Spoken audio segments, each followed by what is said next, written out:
السلام عليكم ورحمة الله وبركاته. هو ده البط اللي بيكبر في 55 يوم أو من 50 يوم كمان تقدروا تذبحوه. بس يا ترى بقى بيكون جايب وزن كويس والّا لأ؟ اللحم بتاعه طعمه حلو والّا لأ؟ بيعمل سلالة والّا إيه بالضبط؟ طب بيتربى إزاي؟ بيكلفنا والّا ما بيكلفناش؟ طب ينفع نعمله كمشروع؟ يعني أسئلة كتير أوي، وإيه مميزاته وإيه عيوبه؟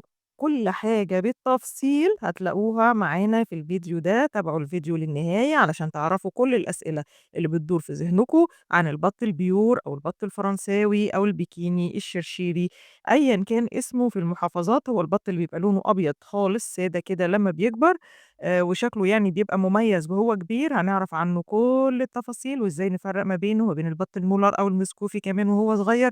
كل التفاصيل وكل الأسئلة اللي بتدور في دماغكم هتلاقوها في الفيديو ده، فتابعوا معايا الفيديو للنهاية. قبل ما ندخل على الفيديو يالّا نسمّي الله ونصلّي على سيدنا محمد. اللهم صل وسلم وبارك على سيدنا محمد، واكتبوها في التعليقات علشان تكون شاهدة علينا يوم القيامة. البط ده بيكون وهو صغير زي ما أنتم شايفين كده، بيكون لونه أصفر، وبيكون المنقار بتاعه يا إما يكون لونه يعني بينكي كده شوية، يا إما إن هو يكون لونه أورنج.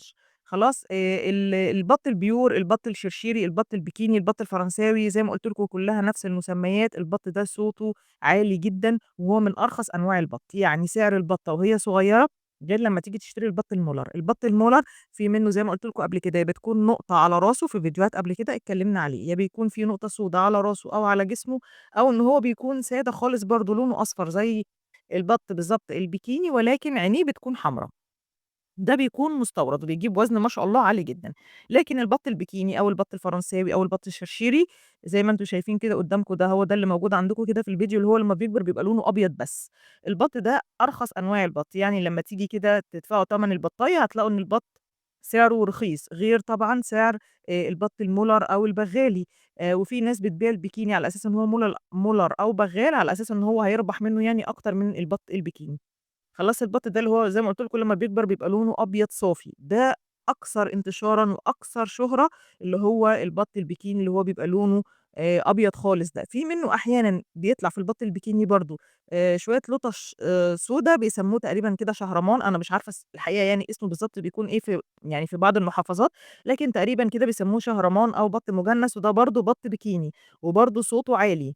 خلاص. ممكن طبعًا نشتغل عادي نربيه جدًا، جدًا في البيت، ممكن تعملوا منه مشروع، لكن هو بيبقى كمشروع يعني بصراحة اقتصادي مش مُجزي أوي زيه زي البط المسكوفي أو البط المولر. لإن البط المسكوفي أو البط المولر لمّا بييجي بيتباع بسعر اللحم بتاعه عالي، فممكن طبعًا تعمل مشروع منه وتكسب منه كويس. لكن البط البيكيني ده مش يعتبر مكسب كويس، لإن هو السعر اللحم بتاعه قليل، فلمّا تيجوا تبيعوه هتبيعوه بسعر قليل. وطبعًا هو حوت في الأكل، بياكل أكل رهيب جدًا. فطبعًا هو يعتبر الأفضل في تربيته إن إحنا نربيه في البيت. يعني نربيه في البيت. الناس بقى اللي هتاكل ومش عايزة تربي بقى، أقول لكم بقى إزاي نربيه بتكلفة بقى قليلة. إن إحنا في الآخر بنرمي له مخلفات البيت، تخرطوا له شوية خضرة، بواقي أكل البيت. يعني بياكل أي حاجة. وعايزة أقول لكم حوت في الأكل، حوت في الأكل، بياكل ليل نهار بياكل. في ناس كتيرة طبعًا في الأرياف بيسيبوه وبيطلقوه برّه، يعني هو بيتحمّل بصراحة وعنده مناعة عالية جدًا، وبيتحمّل ظروف يعني البيئة اللي هو موجود فيها، فبيسيبوه بقى على الترع، على المصارف، بياكل أي حاجة، وآخر النهار كده يحطّوا له وجبة مثلًا للعشا وخلاص. فالناس اللي عايزة تربيه في البيت بتبقى سهل بالنسبة لها إنها تربيه في البيت. إنما يعني كمشروع، هو طبعًا في ناس كتيرة برضه بتطلب البط الأبيض ده إن هو بيتباع برضه كمشروع، اللي هو البيكيني أو الشرشيري أو الفرنساوي. ولكن زي ما قُلت لكم كده إن أنتم في الآخر لو هتصرفوا بقى عليه علف والكلام ده، فهو مش مُجزي أوي. عايزة أقول لكم كمان إن البط ده بياكل قد إيه. هو تقريبًا بياكل حوالي 8 كيلو. ممكن بقى ال8 كيلو دول نشكِّلهم ال8 كيلو دول في شهرين.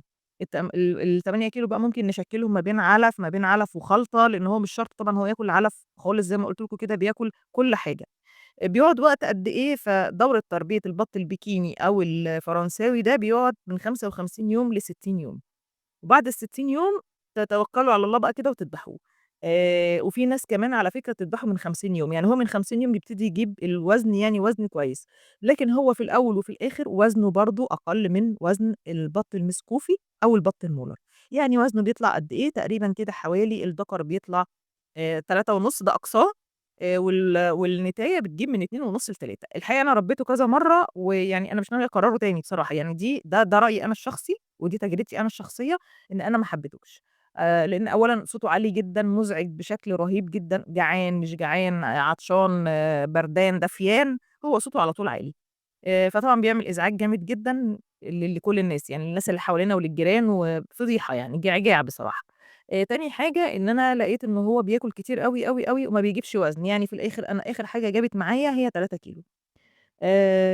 كمان من ضمن عيوبه إن هو فيه دهون كتيرة، يعني باحس إن هو بيربّي دهون، غير المولر لحم الجلد بتاعه رقيق أوي، لكن البط ده جلده بيبقى تخين وبيبقى فيه دهون، ولمّا تيجي كده تسوّي البطة، حتى لو أنتِ ذابحاها مثلًا 3 والّا 3.5 كيلو تحسّي إنها بتصفصف لِك كده على 2.5 والّا حاجة، عشان الدهون كلّها بتنزل في الشوربة بتاعتها.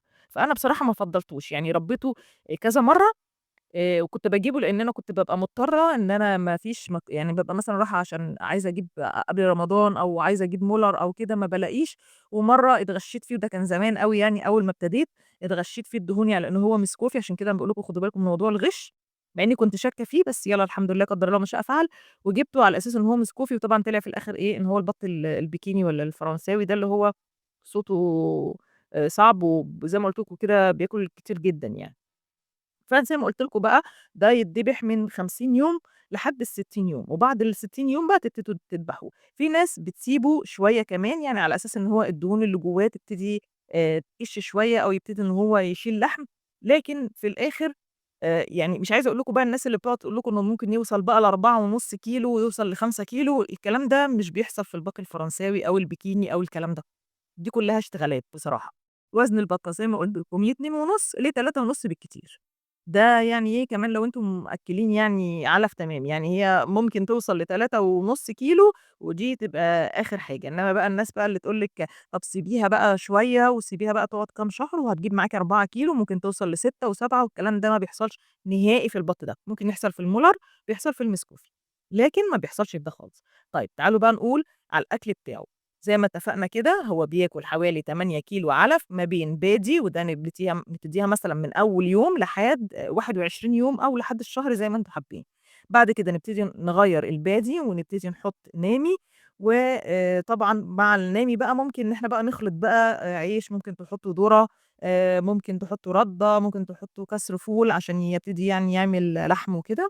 مع طبعًا بواقي أكل البيت، أي بواقي أكل بيت عندِك، أي خضرة، برسيم، خضار، أي حاجة بياكلها، البط ده بياكل، بس كمان من عيبه نسيت أقول لكم إن هو بيعمل ريحة وحشة لإن هو عكّاك أوي، بيعُك الدنيا تحته جدًا، غير المسكوفي كده هادي كده وفي حاله، والمولر ما بين الاتنين يعني مش بيعُك بصراحة زي ده خالص، يعني ده عكّاك بشكل رهيب جدًا في موضوع المَيّة كمان بيموت في المَيّة وبيعمل عَك وريحة. فيعني خلاصة الموضوع إن خلّيني أقول لكم كده أخلّص لكم الفيديو اللي أنا قُلته لكم دلوقتي ده فيه مميزات وعيوب كده ورا بعض علشان خاطر أنتم تبتدوا بقى تقارنوا. بالنسبة قُلنا للمميزات إن هو ينفع إن هو يتربى في البيت، لإن هو مناعته أولًا هو أرخص بَط بالمقارنة بالبَط الأنواع التانية ككتكوت يعني. تاني حاجة إن هو مناعته عالية، تالت حاجة إن هو سرعة التحويل على 50 يوم وممكن تذبحه ويبقى زي الفل، بيتحمّل كل درجات الحرارة والبرودة وبيتحمّل الظروف البيئية المختلفة وكل حاجة. وكمان زي ما قُلت لكم برضه من ضمن مميزاته إن هو بياكل أي حاجة، يعني ممكن يوفّر معاكِ في العلف عكس المسكوفي أو المولر اللي بيحتاج عشان يشيل لحم بيحتاج علف بس، لكن ده إحنا ممكن نرمي له أي حاجة. من عيوبه بقى كمان يا جماعة إن هو رخص تمن اللحم، يعني لو أنتم هتعملوه كمشروع فهو لحمه بيعتبر رخيص، هو اقتصادي إن أنتم تربوه للبيت بس، لكن كمشروع باقول لكم مش هيبقى يعني مجازي معاكم إن أنتم تعملوه كمشروع طبعًا بخلاف البط المسكوفي أو السوداني.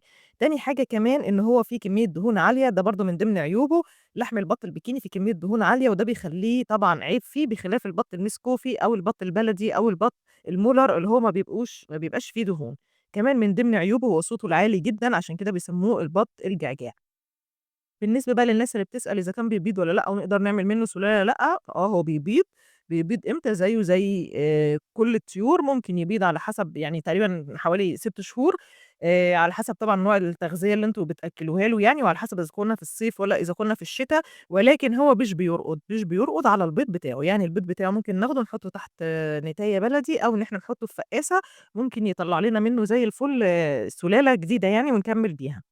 وتقريبًا البيض بتاعه بيفقس بعد 28 يوم. دي كده كانت المعلومات النهارده اللي أنا يا رب إن شاء الله أكون قدرت إن أنا أفيدكم بيها، واعذروني لو كان الفيديو طوِل منّي شوية، معلش يعني استحملوني، بس أنا والله حبيت إن أنا أقول لكم كل المعلومات اللي عندي وكل الحاجة اللي أنا أعرفها، وأقول لكم على كمان التجربة بتاعتي علشان تقدروا تاخدوا قراركم بالضبط إذا كنتم أنتم هتجيبوه تربوه والّا لأ، تربوه للبيت والّا تعملوه مشروع، يعني طبعًا الحاجة دي ترجع لكم. لو في أي فكرة عندكم أو أي سؤال ابعتوا لي في التعليقات، تحبوا فكرة الفيديو اللي جاي تكون عن إيه. أشوفكم إن شاء الله على خير، ما تنسوش تدعمونا باللايك للفيديو لو استفدتوا ولو حاجة بسيطة، لايك للفيديو، شير بقى مع الناس اللي بتهتم بالنوع ده من الفيديوهات. أشوفكم على خير إن شاء الله في الفيديو اللي جاي. السلام عليكم ورحمة الله وبركاته.